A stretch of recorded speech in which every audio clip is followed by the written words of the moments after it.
आई coverage, रहस्य की खोज।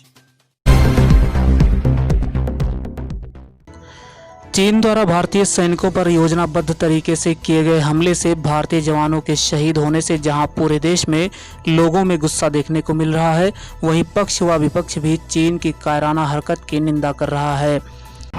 संपूर्ण भारतवर्ष में कहीं ना कहीं रोष की लहर दौड़ रही है। लद्दाख में भारत के सैनिकों को पथराव करके मारा गया और आए दिन इस तरह की झड़प चाइना की तरफ से चल रही है।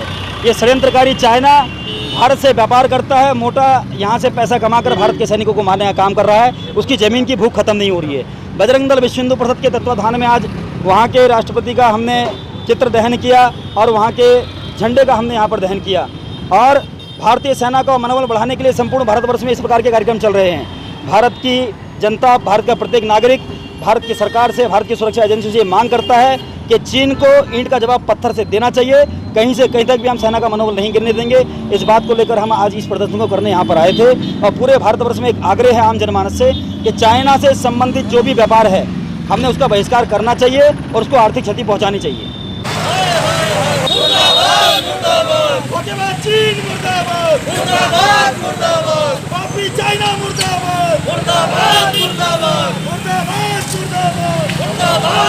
बता दें कि मंगलवार शाम चीनी सैनिक द्वारा भारतीय चीन सीमा पर भारतीय सैनिकों पर हमला किया गया, जिसमें भारत के 20 जवान शहीद हो गए हैं।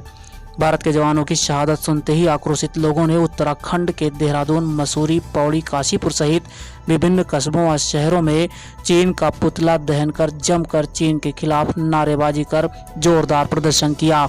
इससे पूर्व भी शहीद हुए जवानों को श्रद्धांजलि अर्पित की गई। बंद करो, बंद करो, बंद करो, भाषणबाजी बंद करो, बंद करो, बंद करो। वास्तव में जो चाइना की विस्तारवादी नीति रही है और पिछले 20 या 30 सालों में चाइना ने धीरे धीरे एकाधिकार हमारे देश के बहुत से मैन्युफैक्चरिंग यूनिट पे कर लिया है। बहुत सा सामान जो भारत में प्रोड्यूस हो सकता था, जो मैन्युफैक्चर हो सकता था, किन्हीं न किन्हीं कारणों से आज चाइना से आ रहा है।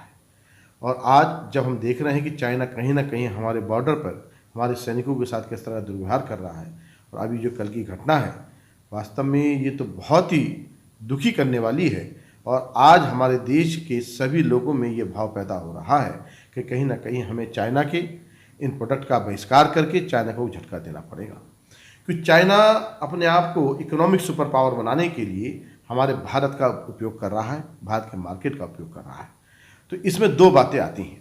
एक तो हम एज ए नागरिक, हम लोगों का कर्तव्य है कि हम चाइना में प्रोड्यूस होने वाले सामान का बहिष्कार करें, जैसे हमारे विचार प्रवास संघ ने और भारतीय जनता पार्टी ने हमेशा कहा, हमारे मोदी जी ने भी कहा, वोकल पर लोकल, लोकल पर वोकल, अर्थात अपने ही सामान को हमें खरीदना है, उसकी गुणवत्ता बढ़ानी है, उसकी मार्केटिंग करनी है। तो हम सभी नागरिकों को अपने मन में विचार लाना पड़ेगा, हमें थोड़ा सा महंगा खरीदना पड़े और हमें ये अपने लोगों को प्रोत्साहित करना पड़ेगा कि अच्छी क्वालिटी का हम लोग सामान यहीं बना सकें, जिससे हम चाइना का सामान ना खरीदें। और दूसरा, जैसा सरकार की नीति है भी, सरकार को अपनी नीतियों के बारे में और सोचना चाहिए कि हमारे यहाँ के जो मैन्युफैक्चरिंग यूनिट्स हैं वो कहीं ना कहीं चाइना के कंपटीशन में टिक सकें।